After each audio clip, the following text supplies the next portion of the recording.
Pope Francis has celebrated Mass in Kinshasa, the capital of the Democratic Republic of Congo, on the first leg of his trip to Africa. Now, the country is the continent's most Catholic nation. Hundreds of thousands of people believed to have gathered at the airport to hear the Pope speak. And delivering his homily, he urged Christians engaged in conflict in the war-torn country to lay down their arms. The Pope is making his rounds. Recently, he was in the Democratic Republic of Congo. Now he is going to Sudan. There are many people who are waiting to hear his message of anti-corruption and peace. There are multitudes of people who are waiting to see him. A lot of people are thrilled to see him. Now, this is prophetic. Why? Because this sort of mirrors what we see in the book of Revelation, chapter 13. Now, you may be wondering, what is he talking about? Now, if you don't understand, walk with me to the book of Daniel, chapter 7, verse 17. We understand from the book of Daniel, chapter 7, verse 17, how beasts represents kingdoms.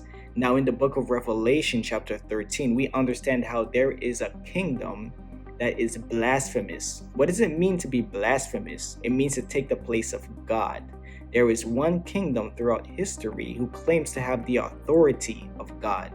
There is one kingdom throughout history who claims to change God's commandments. One kingdom who claims to change God's Sabbath. That's Roman papal power. Its power officially started in 538 AD when Justinian gave power to the Pope to rule over Europe. That ended 1798 during the French Revolution, when the Pope during that time was exiled. Power was demolished. This is why, when you read verse 3, it says, "And I saw one of his heads as if it had been mortally wounded." But what is interesting is, now it is healed. Can we say that it is being healed? Are people giving power to papal Rome? Are people giving power to the Pope of this day and age?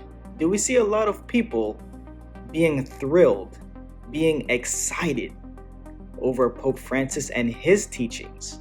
You got to ask yourself this question. Is Pope Francis teaching you to get into the Word, to abide in the Word of God? Or is he teaching his own philosophical teachings?